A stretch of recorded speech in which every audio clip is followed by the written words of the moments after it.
Hello, my name is David Rhodd from Limitless Solutions Financial Group, and today I want to talk about winning the home buying process in Canada. I want to give you a few tips, a few tricks on how you can make sure that when you go out there and you put offers on the homes, you're going to get them. So stay tuned.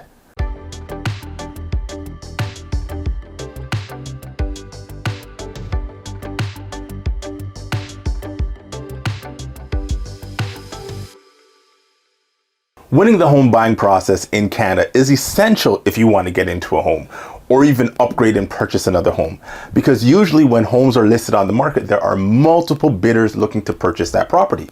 So what can you do to get that edge? What can you do to make sure that you're going to be the winning offer on that home? So there's three things that I'm going to talk about today, which is credit, income, and down payment. You need these three things in line way before you start looking for a home, because by doing that, you're going to get a pre-approval, right? So I'm encouraging you to get a pre-approval before you go shopping anywhere to purchase a property.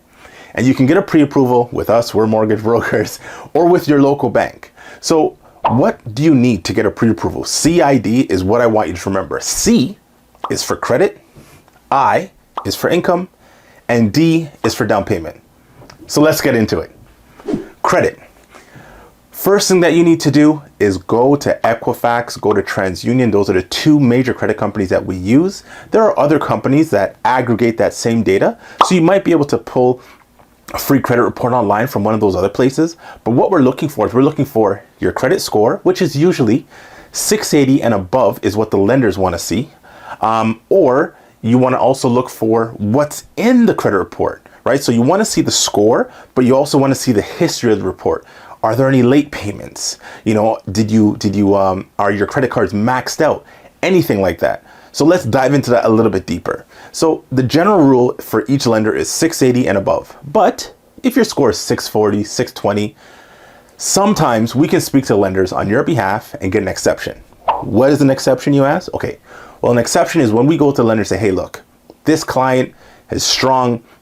They've been paying their bills for the last 2 years on time. They made one little mistake. Can we overlook that 680 rule? You know, can we put them into your program? And a lot of times the lenders come back and say, sure, you know, let's help them out. Let's do it. And that's what we call an exception. Okay. In the event we don't get an exception and your score is maybe 640, 620, you know, or below, then we have other lenders that can help you out. We have trust companies, we have credit unions, we have private individuals that can loan you that money so that you can still get into a home. Obviously, the down payment's going to change a little bit, but we'll talk about that when we get to the down payment section. So first, what I want you to focus on is when we're trying to get a mortgage with like a monoline lender, with a bank, with a credit union, we want the score to be 630 and up. Ideally, we want it to be 680 and above so that we don't have to ask for an exception or anything. Anything below 680, we may have to ask for an exception. Now, the score doesn't tell out the whole story. There's also a history.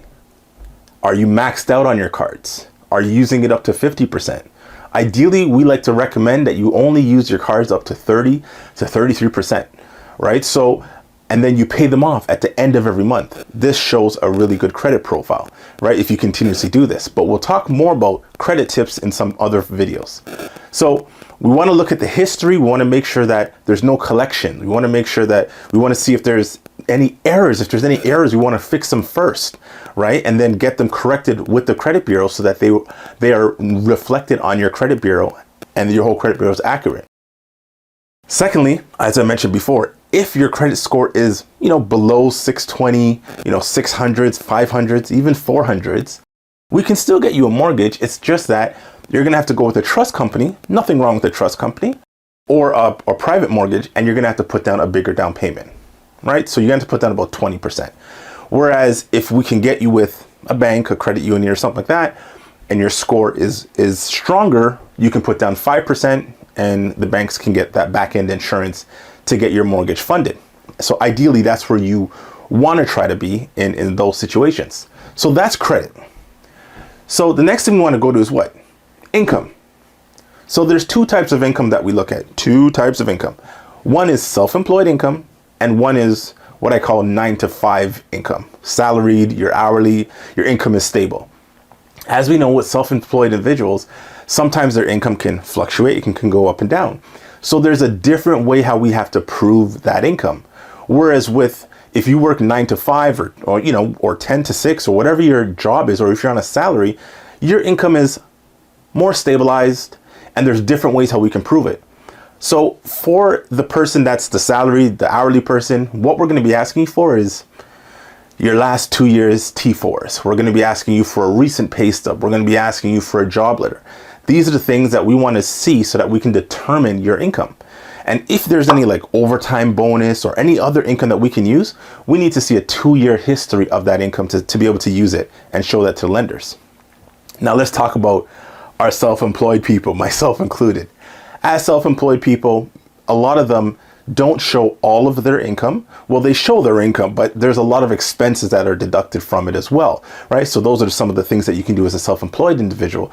So sometimes what is demonstrated or shown on the income tax report doesn't really identify a true picture of how much that self-employed individual is making. So we have to figure out different ways on how we can show that income, right? So sometimes we're going to ask you for bank statements. Sometimes we're going to ask you for your tax returns. Do you pay yourself a T4? Do you pay yourself a T4A, a dividend? So we're going to ask you for a little bit more questions and documents so that we can really assess the true picture of your income. Because in some cases, some of your expenses, we don't have to deduct that from your income. Yes, you deduct it from your income for tax purposes, but for lending purposes, it's a completely different ballgame. So, we're going to ask you for a lot more documents to get you approved as a self-employed individual. Okay, so those are the two things. So we talked about credit, we talked about income. Now let's move to down payment. So down payment is the same for both parties, whether you're self-employed or whether you're salaried. We need to see 90 days bank statements. Why do we want to see 90 days bank statements? Well, anti-money laundering rules. We need to make sure that the funds originated from you, they're in your account. Yes, on certain mortgages you can get a gift, but we want to see that, and we just need to explain that up front to the lender. So there's nothing wrong with that if you're getting a gift from family or something like that, but we just need to explain that up front to the lender. Right, so what we're looking for in the 90 days bank statements, I always say to my clients, look, some clients have 5 different bank accounts that have their down payment in there. I usually say, get all those bank accounts, put them together, put them into one bank account, because for me to prove to the lender that you have a sufficient down payment and enough money to close on this home, I need to see 90 days bank statements of every single account that your down payment is coming from. So if you have 7 different accounts, I'm going to ask you for a lot of paperwork. So make my job and your job easier. Consolidate your accounts 120 days before, 91 days before. Put all your down payment into one account. Then provide me with 90 days bank statements of that account. What I'm looking for on the 90 days bank statements, I'm also looking to make sure that the bank statements can identify you. Make sure that it shows your name. It shows your account number that's masked, right? Because usually it only shows like the last 3 digits of your account number. Maybe it shows that your current address. I need to be able to say, yes, Mr. or Mrs. Lender, these bank statements belong to my client, right? Once we confirm that with your ID and everything. So at the beginning of this video, we were talking about how you can win the home buying process in Canada. The way how you win the home buying process in Canada is to get a pre-approval.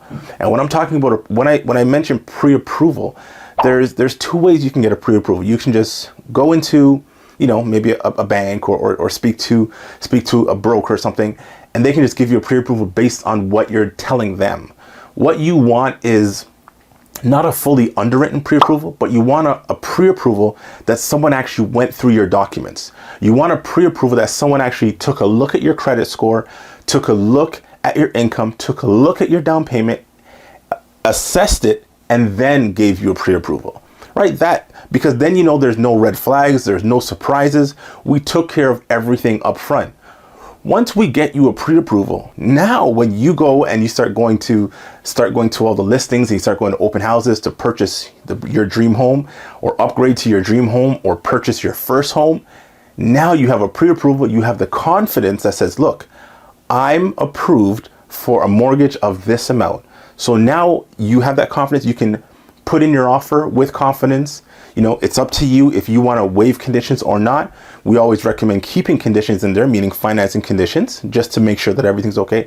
But at least you have the confidence of what you can afford, and it makes you make a more educated decision. You can do a stronger offer with your realtor. That's how you win the home buying process in Canada, especially if there's multiple offers, right? So there you go. I hope you enjoyed the video. Please subscribe. Please put a like. Please tell a friend. I'll be putting out more videos on a weekly basis, educating you on mortgages, educating you on investments, and educating you on building your way to financial freedom. My name is David Rhodd from Limitless Solutions Financial Group, and I'll speak to you soon.